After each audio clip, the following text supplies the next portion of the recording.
The sound of soft jazz floats through the air, low, sophisticated, unbothered. Every surface of Ward and Company. Fine foods gleams under gold lighting, marble floors so clean they reflect faces, glass shelves stacked with artisan pastries, imported chocolates, and truffle oils lined like jewelry. The air smells like privilege, citrus, wax, and quiet pride.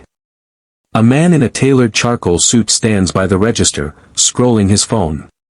His shoes are mirror black. His wristwatch clicks faintly, a metronome of wealth. This is Elias Ward, billionaire, founder of the empire that bears his name. The cashier smiles at him with the subtle fear of someone paid to please. And then, a small voice cuts through the music. "Please, sir. I'll pay you when I grow up." The words hang there, trembling, too fragile for this place. Heads turn. At the end of the aisle stands a little girl, maybe 7, maybe 8, barefoot, dress faded and thin from too many washings. Her small hands clutch a loaf of bread to her chest as though it were gold. Her hair is messy but her eyes, large and glassy, hold something fierce, the kind of pride that doesn't know how to beg but does it anyway. A ripple of discomfort spreads. The jazz keeps playing for a moment, then falters into silence. Even the automatic doors seem to freeze. The cashier clears her throat. "Sweetheart, you can't take that without paying." The girl's voice shakes. "My grandma's sick. She can't eat hard food. I just need this one." Someone in line scoffs. Another whispers, "Where's her mother?" Elias doesn't move. His phone is still in his hand, but the screen has gone dark. His reflection in it looks foreign, sharp jawline, distant eyes, a man whose name opens every door except the one in his own chest. The child hugs the bread tighter. "I'll work. I can clean floors."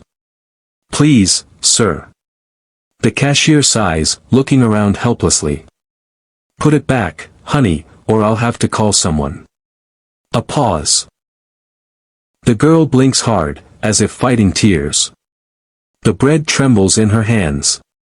And then, she looks up directly at him, the tall man in the perfect suit, the one everyone else looks up to. Their eyes meet. For a heartbeat, the world feels upside down, the billionaire suddenly small, the child impossibly brave.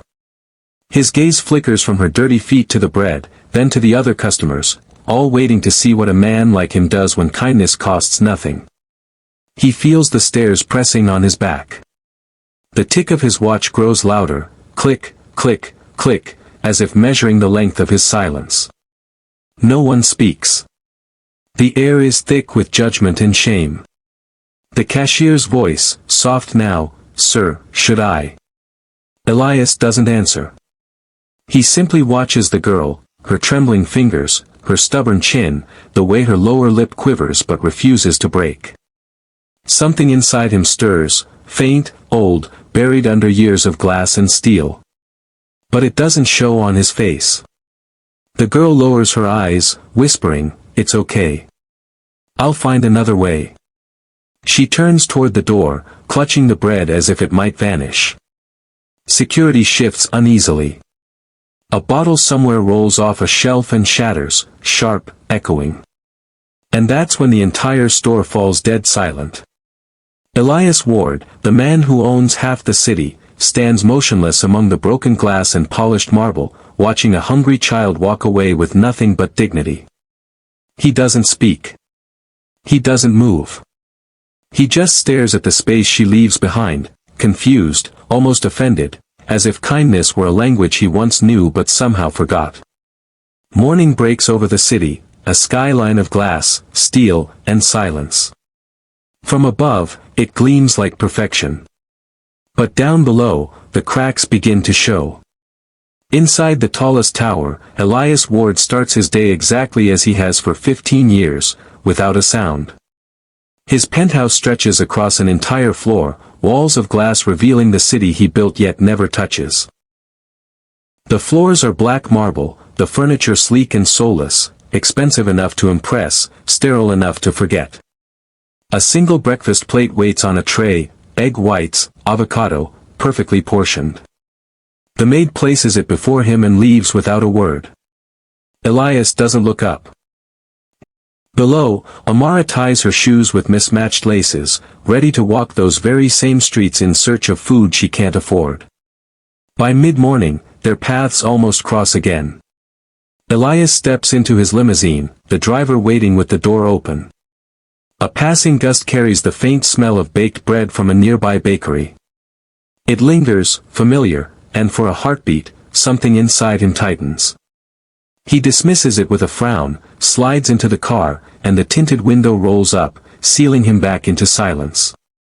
Down the block, Amara waits by the bakery's rear door, where the workers sometimes leave scraps for birds. She reaches into the bin, retrieving a half-loaf that's still warm but broken. Her face lights up, a small victory. She tears a piece off, tucks it in her pocket for Nana, and continues humming that same tune. He lived in glass towers, she survived under broken bridges. That's the story written by the world, two names that were never supposed to meet again.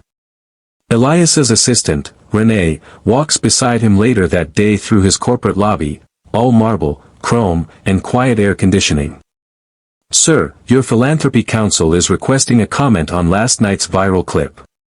He looks up. "What clip?" Renee hesitates. "A child, sir. At your grocery line. Asking for bread." His steps pause, barely. "And? You were there." Elias says nothing. "It's spreading, sir. People are saying that a silent billionaire watched a child get denied food." He exhales sharply through his nose, not anger, not guilt, just weariness. "Delete the footage. Have legal handle it." Renee nods, uneasy. "Of course." He walks on, but something unsettled lingers. He remembers the girl's eyes, the words she said, "I'll pay you when I grow up." Why does that sentence feel heavier than any deal he's ever signed? Across town, Amara shakes her head. Warriors don't cry. But that night, when her grandmother sleeps, Amara does, quietly, into her pillow. Meanwhile, Elias stands alone on his penthouse balcony, looking down at the glittering city lights. To anyone watching, he looks like a man who has everything. But inside, he feels the faint tremor of something unfamiliar, discomfort that tastes a lot like conscience. He presses his fingers to his temple, trying to dismiss it. "It's nothing," he mutters to himself. But the silence that follows disagrees. Somewhere below, in a corner of the city too small for maps to name, a little girl dreams of bread that never runs out. And above her, a man who could feed nations cannot remember the last time he felt hungry, or human. The city breathes in rain. Long, heavy drops smear the glass walls of Ward and Company. Fine foods, turning reflections into ghosts. Outside, umbrellas bloom like dark flowers while people hurry along the polished sidewalks, everyone rushing, no one looking. Inside, the air is calm. Jazz hums again through ceiling speakers, trying to pretend the world beyond the glass doesn't exist. The scent of coffee, waxed floors, and money fills the space. Elias Ward steps through the automatic doors, removing his gloves with quiet precision. His security team trails behind, but at a distance, trained to appear invisible. He came to sign off on a new product line, luxury bread made from imported grains. $45 a loaf. He doesn't notice the irony yet. At the same moment, a few blocks away, Amara walks through the drizzle with her hood up, clutching a crumpled envelope. It holds every coin she's saved, barely enough to buy anything that isn't stale. Nana's cough had worsened overnight. The bread from yesterday was gone.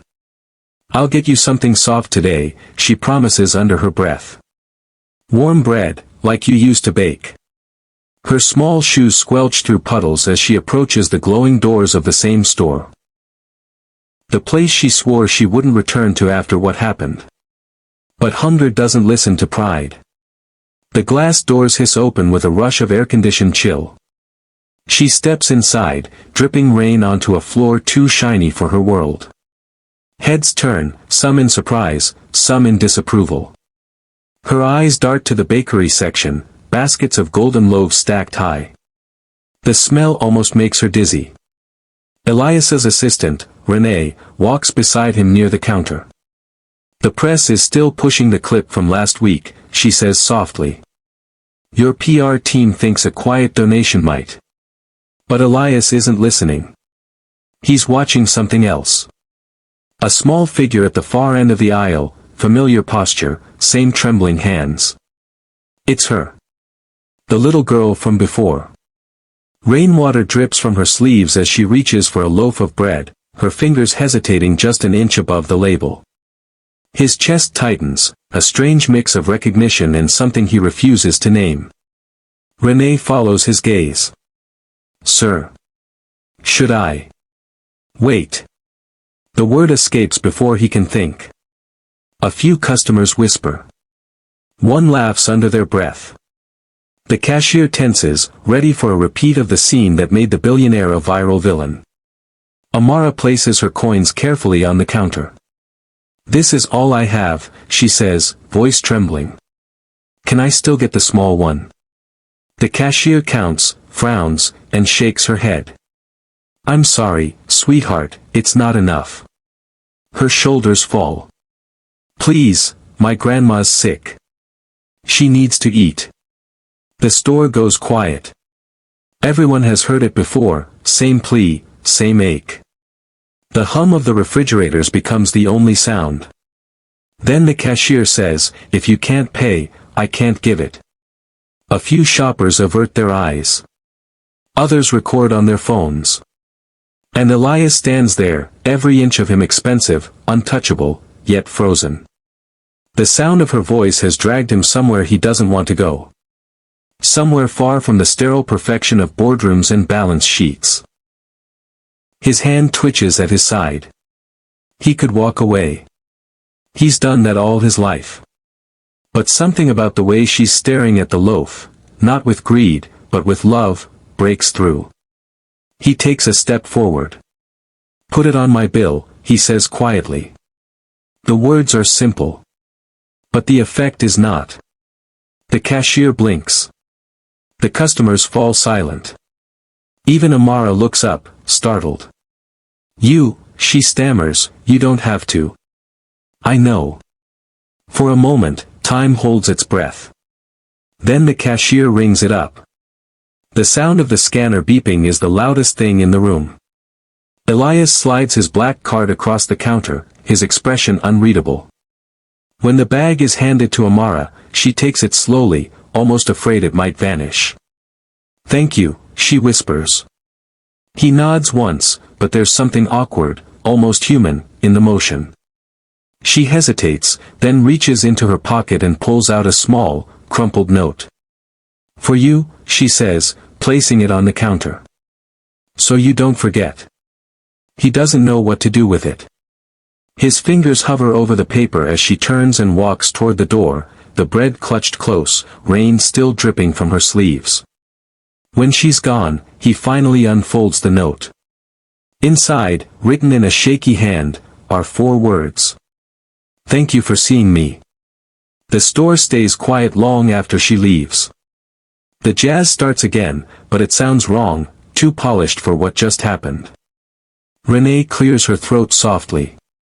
Should I have security follow her home? Elias doesn't answer. He's still staring at the note, the ink slightly smudged from rain. Outside, through the glass, he watches her run into the gray drizzle, a tiny figure disappearing into a city that never stops moving.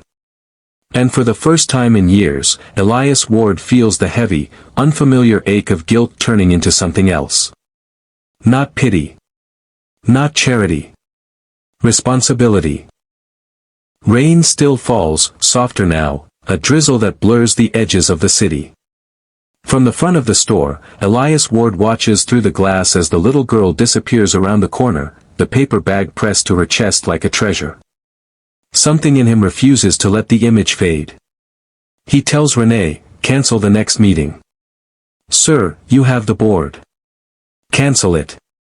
His voice isn't loud, but it has the kind of weight that makes people move. Within minutes, his car glides up to the curb. Follow her, he says to his driver. The man blinks, surprised, but nods. The black sedan rolls slowly into the rain. Amara walks fast, careful to keep the bread dry. Her shoes slap against wet pavement as she turns through narrow streets, ones that never see men like Elias. Trash bins line the alley, puddles reflecting cracked neon signs. She stops by an old brick building that sags from years of rain and time. Inside, the air smells of damp clothes and medicine. Nana Ruth lies in bed, her gray hair splayed against a thin pillow. Her cough rattles through the silence. Amara sets the bread on the table, tears it carefully. Look, Nana. Fresh and soft. Just like you like. Her grandmother smiles faintly. You're a miracle, child. Amara grins, though her hands shake as she butters a small piece. I promised, didn't I? Outside, headlights flicker briefly against the window. Elias steps out into the rain, coat collar turned up. He stands by the doorway, unsure why he came. A billionaire with no map for moments like this. The driver calls out softly, Sir. Elias lifts a hand. Wait here. He approaches the door, hearing faint laughter, soft, real, unguarded. The kind that doesn't exist in boardrooms. He knocks once. The laughter stops. Silence. Then footsteps. Amara cracks the door open, half hiding behind it. Her eyes widen. You followed me. Elias hesitates, realizing how it must look. I just wanted to make sure you got home safe.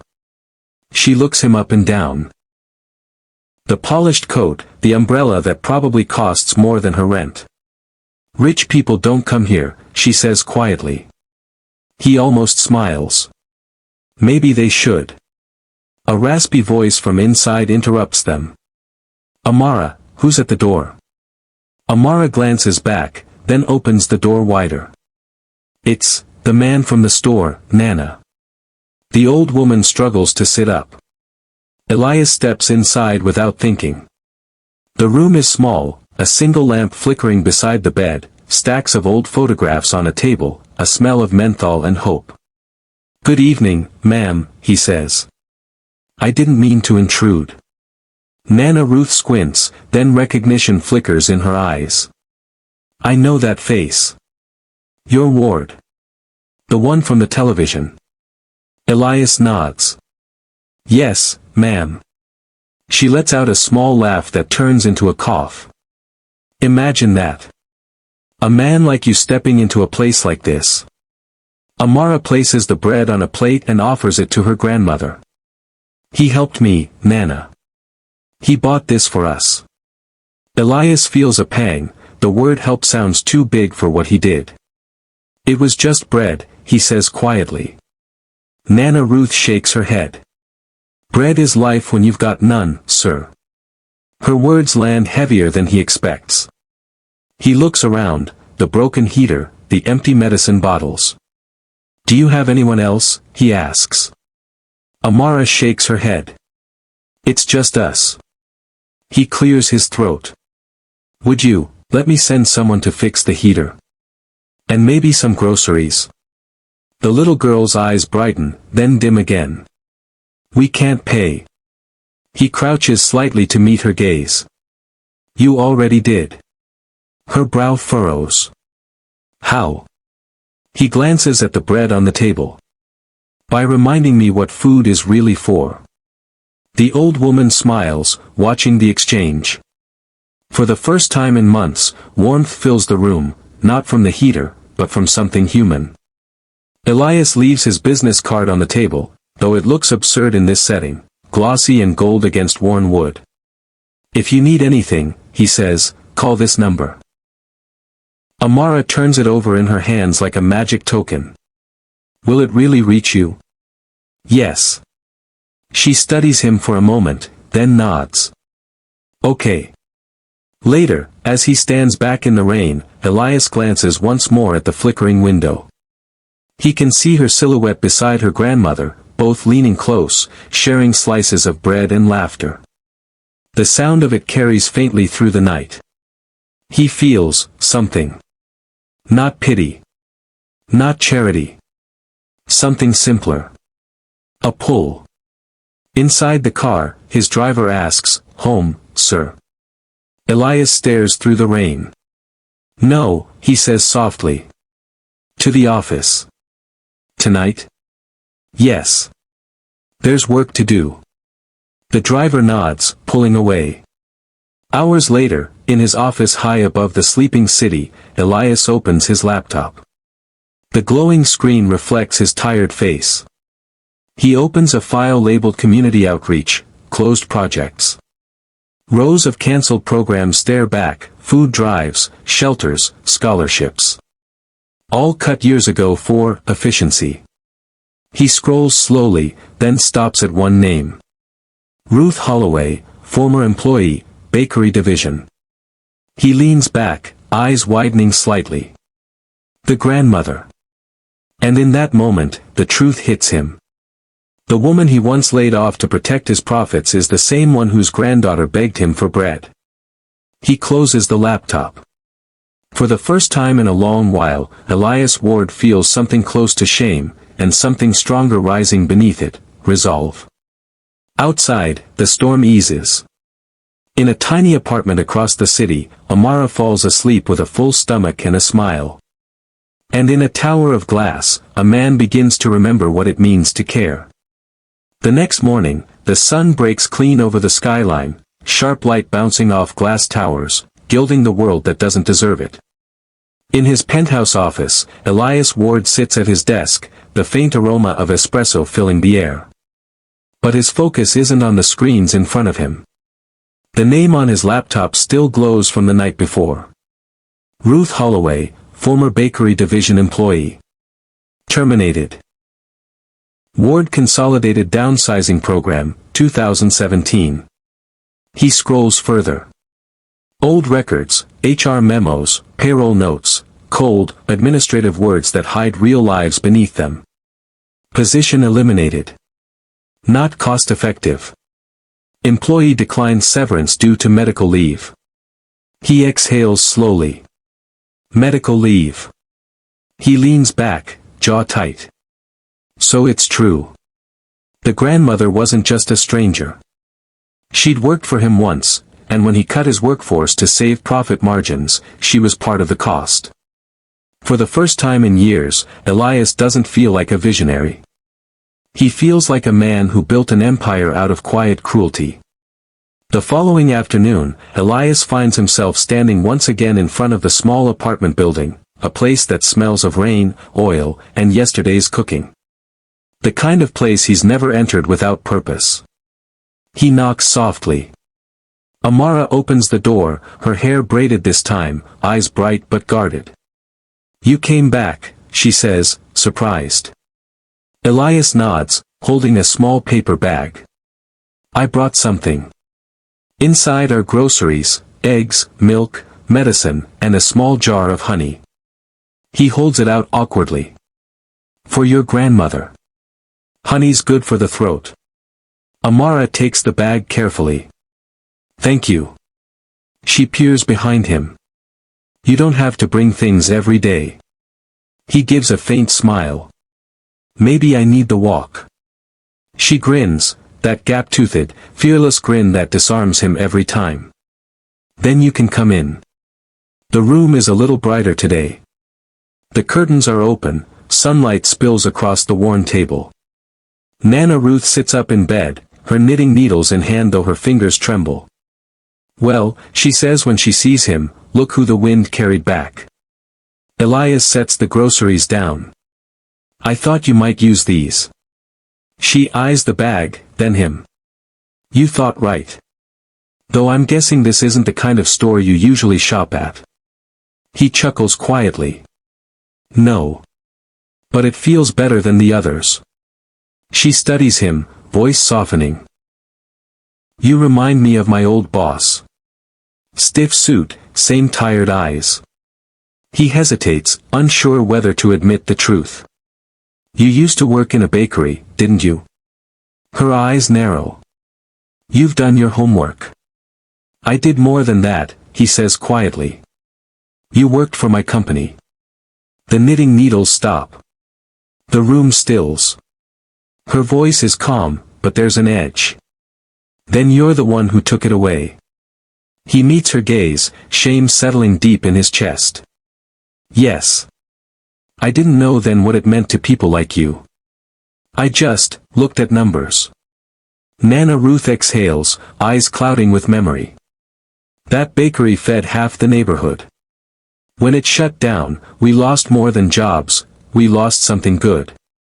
But life doesn't stop because men in suits don't understand bread. Amara looks between them, confused. You knew my Nana before? Elias nods slowly. Yes. But I didn't realize until last night. The little girl frowns. So you fired her? The words sting, sharper coming from her. He swallows. I did. And I'm sorry, Amara. I can't undo that. But I want to make it right. Her small shoulders stiffen. You can't give back what we lost. I know, he says. But maybe I can help you start something new.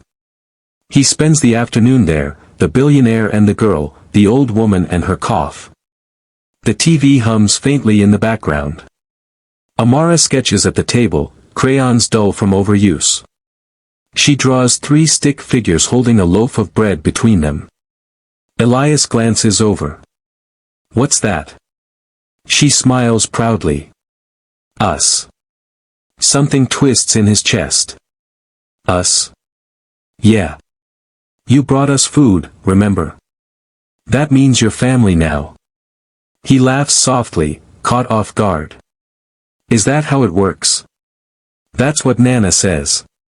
Family is who shows up when the food runs out. Nana Ruth chuckles from her bed. She's got a point, Mr. Ward. Elias, he corrects. Just Elias. The old woman nods. All right, Elias. Maybe you finally figured out something your money couldn't teach. Later, when Amara steps outside to play in the hallway, Elias sits beside the old woman. The air smells faintly of honey and dust. She studies him quietly. You're not the first man to find guilt in kindness. But you could be the first to turn it into something real. He looks down. I didn't come here to fix my image. I came because he stops, unsure how to finish. Because she reminds you of someone, Ruth says softly. He nods. Of me. When I was her age. The woman smiles faintly. Then maybe that's why she trusts you. He's silent for a moment. If I offered to help, real help, would you let me? Ruth exhales, weary but grateful. Help her, not me. My time's running short. But that child, she deserves a world that doesn't take from her what it took from me. He nods slowly, eyes stinging more than he'd like to admit. By evening, the city glows again, the light turning soft, golden, forgiving. Elias walks back to his car with a quiet heaviness. In his pocket, the crayon drawing Amara gave him is folded neatly. When he returns to his penthouse, he pins it to his refrigerator, the first piece of color that space has ever seen. He pours himself a drink but doesn't touch it. Instead, he opens a new file on his computer and types. Project Amara, Food Initiative Proposal. A foundation to supply daily bread and essentials to families in need across the city. His fingers hover over the keyboard, uncertain. The sound of rain returns, faint but steady. For the first time in a long while, he doesn't feel like a man of business, he feels like a man who's been forgiven, just enough to start again. Across town, in that same little apartment, Nana Ruth sits awake, the drawing gone from the table. Amara sleeps beside her, clutching the empty bread bag like a memory. Ruth looks out the window toward the skyline, the towers shining in the distance, and whispers into the quiet, "Maybe he'll do right this time." She closes her eyes, a soft smile lingering on her lips. And somewhere high above, in a world built of glass, Elias Ward finally understands that the cost of his success wasn't in dollars, it was in souls he never saw until now. The days that follow feel like a slow unfreezing. For the first time in years, Elias Ward has no meetings that matter more than a promise he made in a dim apartment.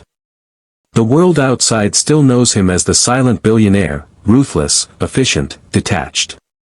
But in a quiet corner of the city, there's a little girl who knows him differently.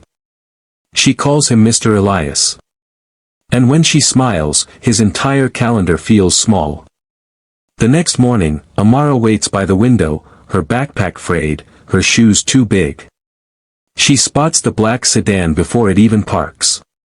"Mr. Elias," she calls, darting out the door, arms full of paper. "I drew you something." He steps out, surprised, the smell of rain still clinging to his coat. She thrusts a folded page into his hand. It's a drawing, a storefront with bright yellow letters, Amara's Bakery. Inside the stick figure shop, a man in a suit stands behind the counter, smiling. "You own it," she says proudly. "But you don't fire people anymore." He laughs softly, the sound catching him off guard. "I'll try not to." Her face turns serious. "Promise?" He kneels, looks her in the eye. "Promise." It's a small vow, but it feels heavier than any contract he's ever signed.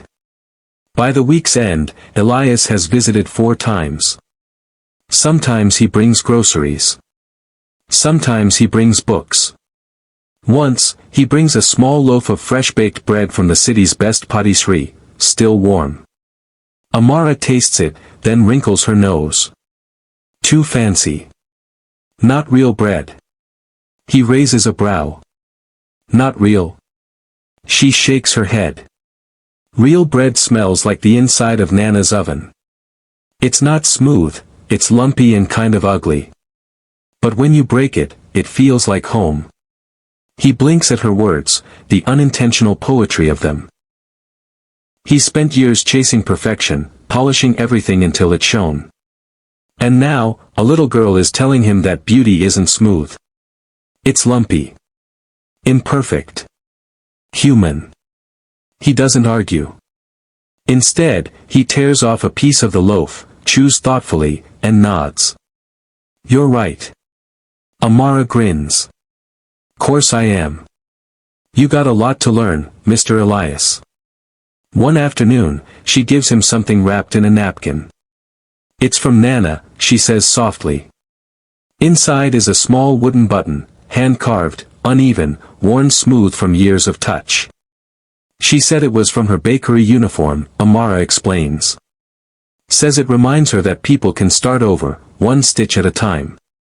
Elias turns the button over in his palm. It's so small, so ordinary, yet somehow it hums with weight. "Tell her I'll keep it safe," he says. "Always." A week later, Elias surprises them both with an idea. "Get dressed," he tells Amara one morning. "We're going out." "Where?" she asks, suspicious. "Someplace with swings." She gasps. "You mean the park?" The billionaire who hasn't touched grass in years finds himself sitting on a worn bench in the middle of a city playground. Amara swings high, her laughter cutting through the hum of traffic. Ruth watches from her wheelchair, bundled in a blanket, eyes sparkling like someone who's forgotten what joy sounds like. Elias sits beside her. "You used to bring her here." "Every Sunday," Ruth says softly. "Until my legs gave out and the world got expensive." He looks at her. "I can bring her now." "You already have," Ruth says, watching the girl soar higher. Amara shouts, "Mr. Elias. Watch!" And leaps off the swing mid-air, landing with both feet in a patch of sand. He stands instantly. "Are you?" "I'm fine," she laughs, brushing off her knees. "You're too slow." For a moment, even Elias laughs, full, unguarded. The sound startles Ruth so much that she chuckles. "Well, look at that," she says. "Money can buy everything but that sound." Nights grow colder. Leaves start to fall. Elias begins leaving his office earlier, his staff whispering behind closed doors. He doesn't care. Sometimes, he sits with Amara as she does homework. Sometimes, he reads to Ruth when her cough grows bad. And sometimes, he just sits in silence, letting the hum of their small apartment remind him that life can be gentle. He finds himself smiling more, not the polite smile of boardrooms, but something softer. Ruth notices. "You're changing, Elias." He glances at her. "For better or worse?" "For real," she says. That's all anyone can ask. One evening, Amara walks him to his car. The streetlights flicker, and she kicks a pebble along the sidewalk. "Mr. Elias?" "Yes." "Do you ever get lonely up there?" She points to the skyline. "In those big shiny houses?" He hesitates. "Sometimes. Maybe more than sometimes." She nods like she understands something too big for her years. "You should come down more often. There's people down here." He smiles sadly. "I see that now." She looks at him thoughtfully. "You think you can fix the world?" He crouches beside her. "No. But maybe I can make one corner of it a little better." She grins. "Start with bread." "Bread?" "Yeah. People always smile when they're fed." He laughs again. "Then we'll start with bread." Before he leaves, she hands him a new drawing. This one is more detailed, crayon strokes layered and bold. It shows 3 figures standing behind a bakery counter. Above them, in uneven letters, it reads, "Ward's Bread for All." He stares at it a long moment. "You think I should really call it that?" She shrugs. "It's your name. You should use it for something good." He folds the paper carefully, sliding it into his coat pocket beside the old button. That night, Elias returns home and steps into the echoing silence of his penthouse. The skyline stretches beyond his windows, dazzling, but empty. He sets the new drawing next to the first one on his refrigerator. 2 small pieces of paper, both brighter than everything else in the room. He takes off his watch, the same one that ticked loud in that grocery store weeks ago, and sets it aside. Then he whispers to no one, "Bread for all." The word sounds strange on his tongue, humble, human, alive. For the first time, the man who built glass towers feels grounded. For the first time, the billionaire feels small in the best possible way. The warmth doesn't last forever. It never does. For a few weeks, everything feels almost normal. Elias's visits become part of their rhythm, the hum of an engine in the morning, laughter over dinner, quiet stories before bed. But just when the walls start to feel safe again, the past knocks louder than the present. It starts small. A journalist spots Elias leaving the apartment building in the low-income district, a place no billionaire has reason to be. By the next morning, the headlines read, "Ward Consolidated CEO seen visiting city slums, secret charity or scandal?" Paparazzi swarm outside his office, reporters shout his name, and business partners whisper in conference rooms. His assistant, Nora, walks in holding a tablet. "Elias, you're trending again. This time not for the stock market." He scrolls through the photos, grainy images of him carrying grocery bags, crouched beside a little girl with braids. The comments sting. Playing savior for PR. Trying to buy forgiveness for layoffs. Billionaire exploits poor child for redemption arc. He closes the screen, jaw tightening. "Cancel the afternoon meeting," he mutters. "Elias. Cancel it." That same day, Ruth's cough grows worse. She refuses the hospital again, too proud to accept charity. Amara does her homework quietly at the table, pretending not to hear her grandmother's wheezing. When there's a knock at the door, she runs to open it, expecting Elias. But it's not him. A tall man in a wrinkled jacket stands there, eyes tired, voice slurred around guilt. Amara. Her small body freezes. Uncle Ray. He steps in uninvited. The smell of alcohol follows. Heard about you on the news. My sister's little girl, huh? Getting famous. Ruth's voice trembles from the bed. Ray, don't start. Please. But he smirks. You've been holding out on me, old woman. A rich man's coming here, and you didn't think to tell me? Amara takes a step back. He's my friend. Ray chuckles darkly. Your friend? Sure. Maybe your friend can share some of that money around. Ruth coughs harder. Raymond, get out before I. He grabs her arm roughly. Before you what? You can't even stand. Let her go. Amara yells, trying to pull his hand away. He pushes her back, she stumbles against the table, her crayons scattering. The door bursts open before anyone else can move. Elias stands there, his face carved from stone. Let her go. Ray freezes, caught off guard. Who the hell are you? Elias steps forward, voice calm but cold.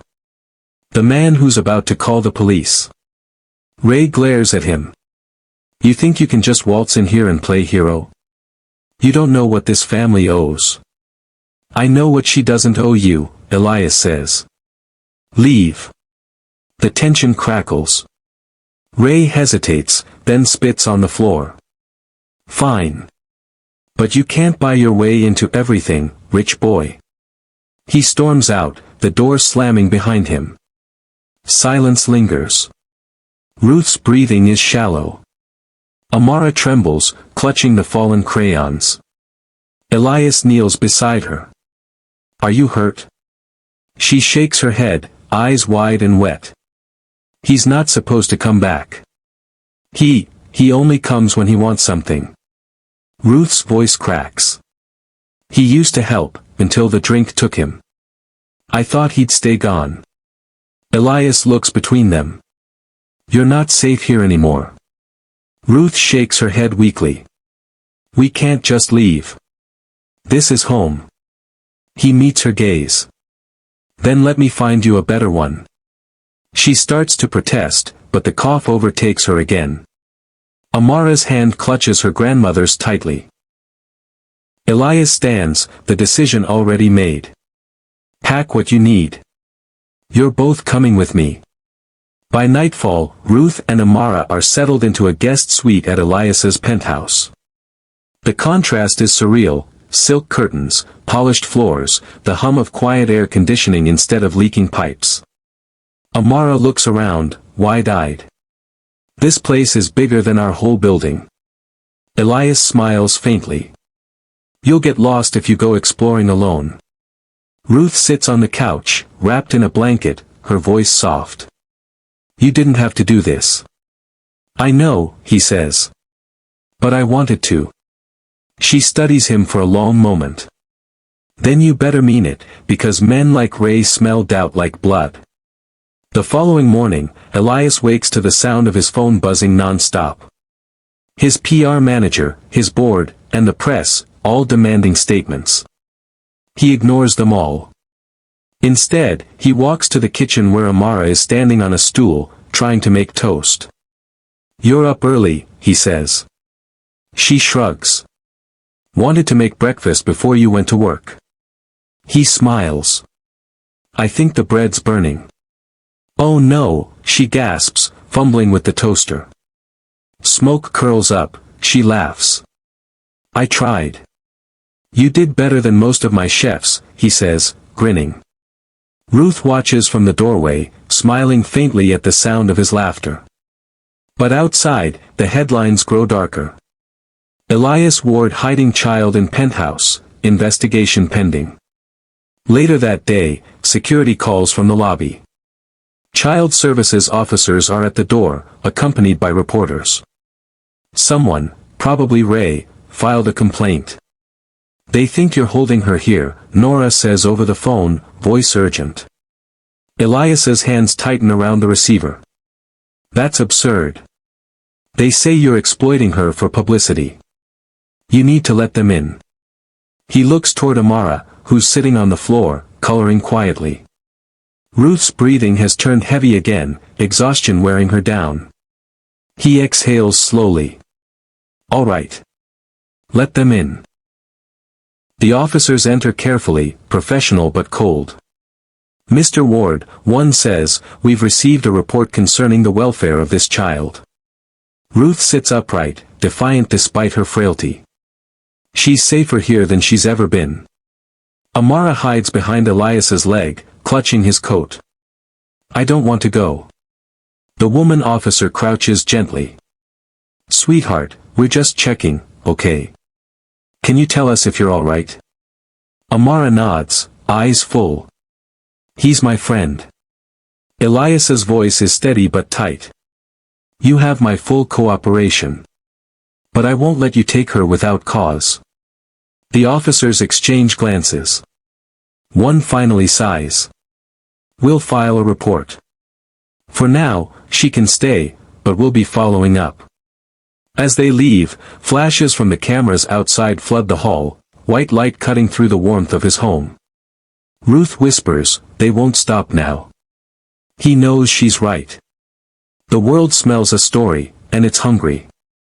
That night, Elias stands at the window again, city lights burning cold below. Amara's asleep in the guest room, clutching the same wooden button like a charm. Ruth sits nearby, weak but watching him. They'll twist what they don't understand, she murmurs. You can't fight every shadow. He nods slowly. Then I'll fight the ones that matter. You can't save her from everything, she says softly. He turns, eyes burning with quiet resolve. Maybe not. But I can make sure she never begs for bread again. Thunder rolls in the distance. A storm brews, literal and otherwise. In the glass reflection, the billionaire no longer looks untouchable. He looks human. And for the first time, that's what makes him dangerous. The rain comes the next day, hard and relentless, as if the sky itself is furious. Elias wakes to the sound of wind battering the glass walls of his penthouse. The city below is a blur of gray and headlights. He checks on Amara first thing, as he's done every morning since she came. Her room is empty. Amara? He checks the bathroom, the kitchen, the balcony, nothing. Her shoes are gone. Then he sees the note. A piece of paper torn from her sketchpad, taped to the refrigerator between her drawings. The handwriting is small, shaky. Mr. Elias, I went to get Nana's medicine before it rains too bad. I'll be right back. Don't worry. The paper trembles in his hand. Outside, the storm howls. He calls down to security. Check the lobby. Check the street. She couldn't have gone far. Yes, sir, the guard says, already panicked. We're on it. But minutes stretch into hours. By noon, the city is chaos. The storm floods intersections, traffic freezes. People huddle under bus stops, faces hidden behind umbrellas. Elias moves through it all like a man possessed, coat soaked, hair plastered, shouting her name into the wind. Amara. No answer. Only the sound of thunder and sirens. He checks every corner store she's ever mentioned, every pharmacy near the block she used to live on. The owners shake their heads, pity soft in their eyes. A cashier remembers a girl matching her description. She was looking for cough syrup, he says. Said it was for her grandma. A man came in after her, said he was her uncle. Elias's blood runs cold. What man? The cashier frowns. Tall, brown jacket. Looked angry. She didn't want to go, but he grabbed her arm and pulled her outside. Where did they go? The man hesitates. Didn't see. But he mentioned the old warehouse near dockside. Elias doesn't wait for more. He's already running. The building looms at the edge of the docks, rusted and forgotten. The sign above it is half gone, Holloway Freight Company. Elias steps inside. Rain leaks through holes in the roof, dripping onto crates and broken glass. Amara, he calls. A faint sound answers, a muffled cry. He follows it, heart pounding. At the back of the room, near the office door, he sees them. Ray stands over Amara, shaking her by the arm. You think you're too good for family now, huh? That man's got you living in palaces while I'm sleeping under bridges. Stop it, she sobs. Please, Uncle Ray, stop. Elias's voice cuts through the storm. Let her go. Ray turns, eyes wild. You again. Elias steps closer, soaked to the bone, voice low. This ends now. Ray laughs bitterly. You think money can fix everything. But you can't fix people. You can't fix me. Elias's gaze doesn't waver. You're right. But I can protect her. Ray tightens his grip. You take one more step, I'll. He doesn't finish. The wooden floor gives a sharp crack beneath them, water and rot doing their work. The boards give way.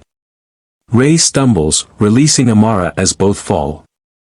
Elias lunges forward, grabbing her by the wrist just before she slips into the hole. Hold on, he yells. She's crying, her fingers slick with rain and fear. I'm trying. The floor creaks again. Elias pulls with everything he has, muscles straining, breath ragged. Finally, she's up, safe in his arms, trembling. Below, Ray groans, half submerged in water, coughing. Elias looks down. You need help. Ray's eyes meet his, angry, ashamed, broken. Why would you help me? Because she's watching, Elias says quietly. He extends his hand. For a long moment, Ray hesitates, then takes it. Elias hauls him up, both men collapsing onto the soaked floorboards. By the time police arrive, the rain has slowed to a drizzle. The flashing lights paint everything red and blue. Amara sits wrapped in a blanket, clinging to Elias's arm. Ray is taken away on a stretcher, not in handcuffs, not yet. As he passes, he looks at Elias, guilt heavy in his voice. Tell her. I'm sorry. Elias nods silently. An officer approaches. Sir, we'll need your statement. It's lucky you found her when you did. He glances at Amara, brushing wet hair from her forehead. Luck had nothing to do with it. Hours later, Ruth lies in a hospital bed, for drip glowing softly beside her. The doctors say she'll recover, her infection caught just in time. When she wakes, Elias is there, Amara asleep on his lap, exhausted. What happened? Ruth whispers. He tells her everything, the note, the storm, the warehouse. By the time he finishes, her eyes are full. You went after her, she says softly. He nods. I would have burned the city down if I had to. She studies him, voice trembling. You've already given her more than I could have prayed for. But this life of yours, it's full of wolves. They'll come for her again. He looks at her firmly. Then they'll have to go through me first. She closes her eyes, tears slipping down her cheeks. Maybe God sent you to finish what I started. A few days later, the hospital quiets. The press frenzy outside fades. The city moves on, but Elias doesn't. He stands by Ruth's bedside as her breathing slows. Her voice is faint but clear. Elias. I'm here. Promise me something. Anything. When I go, don't let her forget where she came from. Don't let her be ashamed of it. He nods, throat tight. I promise. She smiles weakly. Good. Then I can rest easy knowing my girl's in good hands. Her hand slips from his, soft as breath. The monitor hums. A long, steady tone follows. Elias stands there, motionless. Amara sleeps in the chair beside him, unaware. He closes Ruth's eyes gently. Rest now. I'll take it from here. After the funeral, the world feels quiet again, but not empty. Elias sells one of his penthouses and uses the funds to open Ruth's Table, a community bakery where anyone can eat, pay what they can, or not at all. He hires people others overlook, single mothers, ex-convicts, the homeless. He teaches them to bake. Amara helps behind the counter, wearing a small apron embroidered with her name. When customers ask who owns the place, she points proudly. We both do. He laughs every time. You do most of the work, kid. Because I'm faster, she teases. And he lets her win.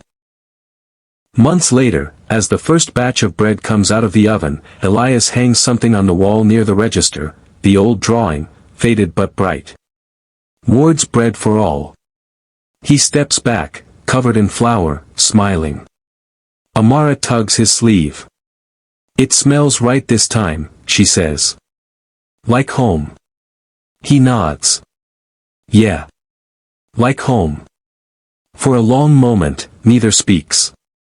Outside, people line up, not for profit, but for hope. Elias looks down at her. You ready to open the doors? She grins. You bet, Mr. Elias. He unlocks them, the bell above chiming softly. And as the first customers walk in, the smell of bread fills the air, imperfect, warm, and human. The morning sun slips through the bakery windows, turning the flour dust in the air into gold.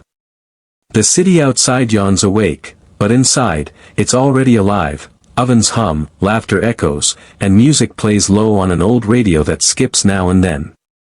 Elias stands behind the counter, sleeves rolled up, shaping dough with calm precision.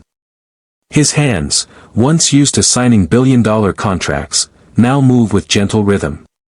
Amara rushes in, apron crooked, hair in a puff. We're out of cinnamon again. He laughs. Already? We bought 2 boxes yesterday. I used some for Nana's bread recipe. He pauses, meeting her eyes. You remembered it? She nods, smiling proudly. Every word. The moment lingers, quiet, beautiful. For a second, it's like Ruth is there, humming softly, the smell of home in every breath. 3. The bell above the door jingles.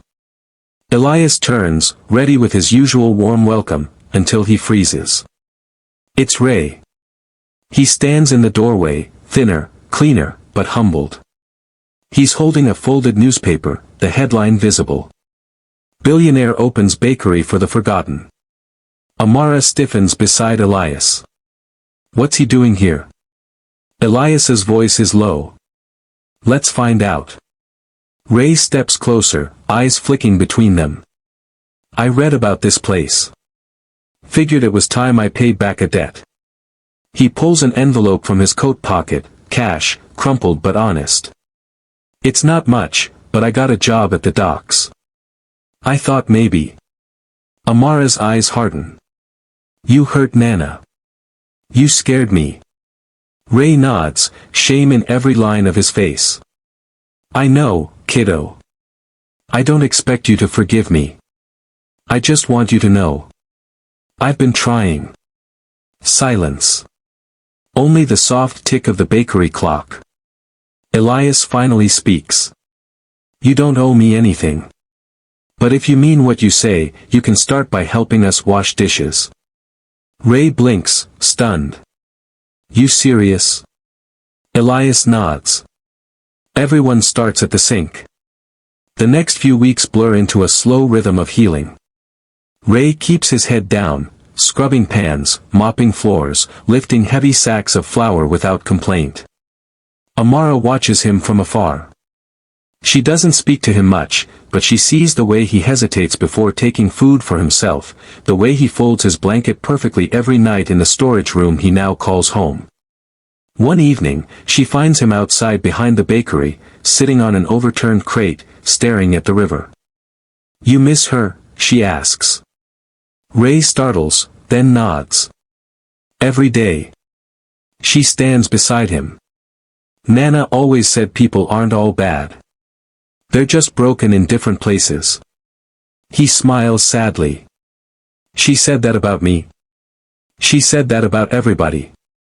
Ray looks down. "Guess she was right." Amara sits next to him. "I still don't like what you did. But I'm glad you're trying." He looks at her, small but fierce, so much like Ruth. And his eyes glisten. "That's all I needed to hear, kid." One afternoon, the bakery is packed. The smell of bread spills into the street. A young mother at the counter wipes tears as Elias quietly slips a free loaf into her bag. "Pay when you can," he says with a wink. Amara watches proudly from the register. She's older now, more confident, a quiet authority in her step. "Mr. Elias," she calls. He turns. "You kept your promise." He tilts his head. "Which one?" She gestures around the bustling bakery. "Nana said you'd never let me forget where I came from." "You didn't. You built it right here." He looks around, the people laughing, the warmth, the life, and feels something he never had before, peace. A familiar voice interrupts the moment. "Mr. Ward?" "It's been a while." It's the same journalist from months ago, the one who once chased him for headlines about his cold heart and silent empire. She holds a recorder now, but her tone is softer. "Your story's gone viral," she says. "People are calling this place a miracle." Elias shrugs. "It's just bread." She smiles. "It's more than that." "What changed you?" He glances at Amara, who's laughing with a customer, face bright with joy. Then he looks back. "A little girl asked me once if I knew what love costs," he says quietly. "Turns out, it costs everything you thought mattered, and gives you everything that does." The reporter lowers her recorder. "That's your headline." That night, as the bakery closes, Amara wipes down the last table. Outside, the streetlights glow. She finds Elias sitting alone at one of the tables, a small candle flickering between them. "You're thinking again," she says. He smiles. "Old habit." "What about?" He looks at her, pride soft in his eyes. "About how one day, this will all be yours." Her jaw drops. "Mine." "You've got the heart for it. The people love you. Anne. I think Ruth would have wanted it that way." Amara's eyes fill. "You're not leaving, are you?" He shakes his head. "Not leaving. Just, learning how to let go a little." She throws her arms around him, small hands gripping tight. "You already gave me everything, Mr. Elias." He hugs her back. "No, Amara. You gave me everything." Months later, the bakery's sign gleams in the sunrise. Ruth's table, everyone deserves a second chance. Inside, the first loaves of the morning bake golden in the ovens. Ray hums softly while washing trays. Amara sketches a new mural on the wall, a little girl handing bread to a tall man in a suit, both smiling. Elias stands in the doorway, coat on, ready to head to a meeting, not in a boardroom, but with city planners about funding more community kitchens. He turns back once more, watching Amara paint. She looks up. "You forgot something." He frowns. "What?" She runs to him and slips a small piece of paper into his pocket, a drawing. It's the same one she made years ago, Ward's Bread for All, but now, beneath it, she's added 3 words. "Love taught here." He looks at her, heart swelling. "You really are your grandmother's girl." Amara grins. And you're not so bad either, Mr. Elias. He laughs, a sound that feels like sunlight. As he steps outside, the bell above the door chimes once more. The smell of fresh bread follows him into the bright morning. For the first time in his life, Elias Ward isn't running from loneliness or guilt. He's walking toward love, steady, sure, redeemed. Morning sunlight spills across the same street where it all began, the bakery now painted a soft yellow, its sign proudly reading, Ruth's Table, Bread for All.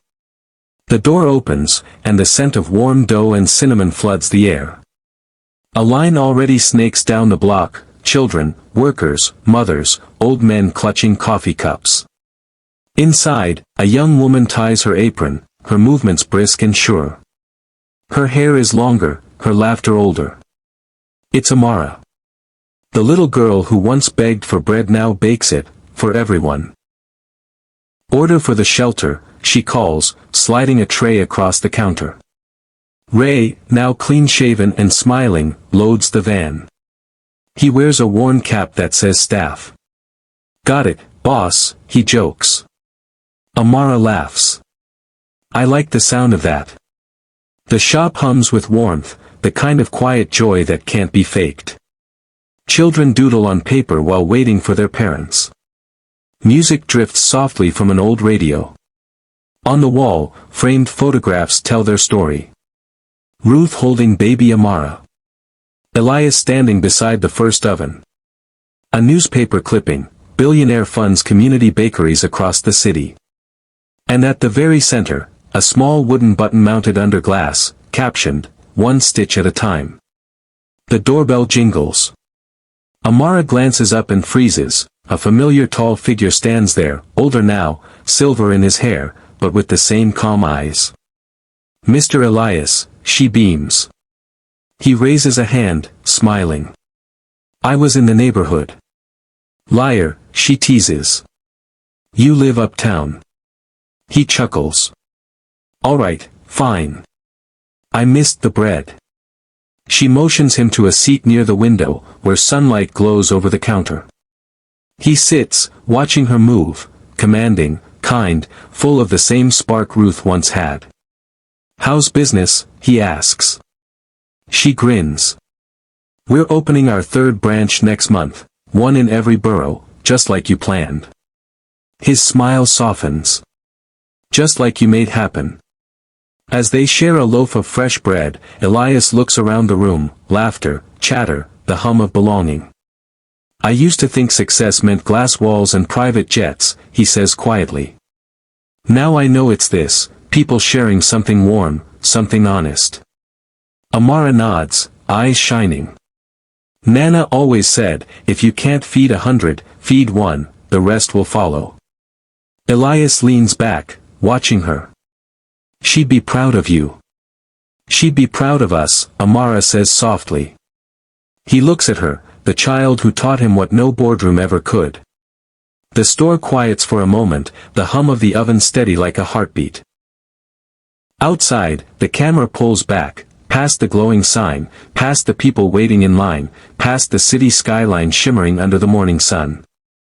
We see a billionaire and a girl sitting at a small table, breaking bread, nothing fancy, just simple, lumpy, perfect bread. And over it, the final narration drifts in, gentle and warm.